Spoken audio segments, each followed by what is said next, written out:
எண்ணெய் பிடிக்காத மொறு உளுந்த வடை எப்படி செய்யலாங்கிறத பார்ப்போம். இதுக்கு நான் 1 கப் அளவுக்கு உளுந்தம் பருப்பு எடுத்து ஊற வச்சுருக்கேன். 2 கப் அளவுக்கு புழுங்க அரிசி எடுத்து ஊற வச்சுருக்கேன். நீங்கள் இட்லி அரிசி கூட யூஸ் பண்ணிக்கலாம். நான் இந்த கப் அளவுக்கு எடுத்து ஊற வச்சுருக்கேங்க. இதை நான் 2 மணி நேரம் எடுத்து ஊற வச்சுருக்கேன். 2 பிஞ்ச் அளவுக்கு பெருங்காயத்தூள், தேவையான அளவு உப்பு, பொடியாக நறுக்கிய கருவேப்பிலை, பொடியாக நறுக்கிய கொத்தமல்லி, பொடியாக நறுக்கிய வெங்காயம், பச்சை மிளகா, இஞ்சி எடுத்து நல்லா துருவி வச்சுருக்கேங்க. இப்போ நம்ம உளுந்தம் பருப்பை நார்மல் பதத்துக்கு எடுத்து அரைச்சிடலாம். அரிசி மாவு அரைக்கிறப்ப வெண்ணெய் பதத்துக்கு வர மாதிரி பார்த்துக்கோங்க. இதை நான் கிரைண்டரில் தாங்க அரைக்கிறேன். நீங்கள் மிக்சியில் போட்டிங்கன்னா அந்த பதம் வராது. நான் அரைச்சிட்டு உங்களுக்கு அந்த பதத்தை காமிக்கிறேன். அரைச்சி வச்சுட்டேங்க. பருப்பு தனியாக அரைச்சிருக்கேன், அரிசியை தனியாக அரைச்சி வச்சுருக்கேன். பருப்பு நீங்கள் எப்போயும் உளுந்த வடைக்கு எப்படி அரைப்பீங்களோ அந்த மாதிரி அரைச்சிக்கோங்க. அரிசி பார்த்தீங்கன்னா நல்லா நைஸாக அரைச்சிருக்கேன். இது பார்த்தீங்களா, இந்த பதத்துக்கு வர மாதிரி பார்த்துக்கோங்க.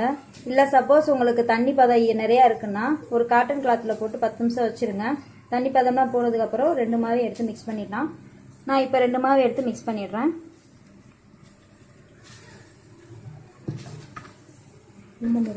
உளுந்த மாவு,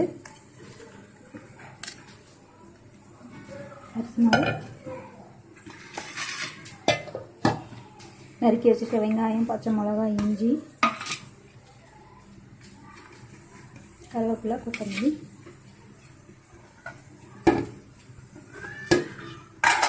உப்பு தேவையான அளவு எல்லாம் போட்டு நல்லா மிக்ஸ் பண்ணுங்க. நல்லா பிசைஞ்சு விடுங்க. இந்த அளவுக்கு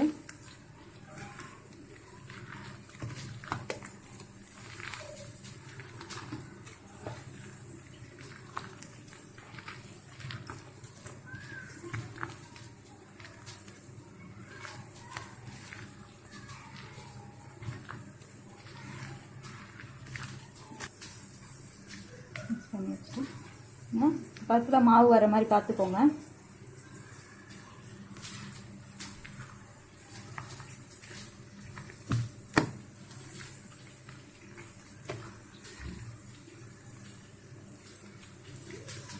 இப்போ நம்ம வடை போட்டு எடுத்துடலாம். அப்பப்போ தண்ணி தொட்டுக்கோங்க. இந்த மாதிரி வர மாதிரி பார்த்துக்கோங்க. போட்டு எடுத்துக்கலாம். நான் அரிசி மாவு 10 நிமிஷம் காட்டன் துணியில் எடுத்து போட்டு வச்சு சொன்னேன் இல்லையா, நான் 10 நிமிஷம் தேவையில்லைங்க. நீங்கள் லைட்டாக ஊற்றி எடுத்தாலே போதும், அந்த ஈரப்பதம் போயிடும்.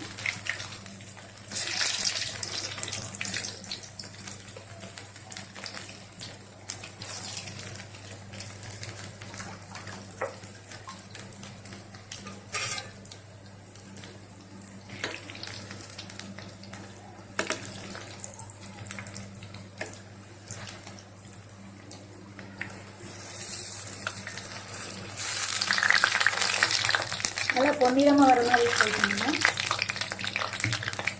மேக்ஸிமம் எண்ணெய் நல்லா காஞ்சதுக்கப்புறம் போடுங்க. இப்போ இந்த அளவுக்கு பொன்னிறம் ஆயிடுச்சுங்க. இப்போ எடுத்துடலாம்.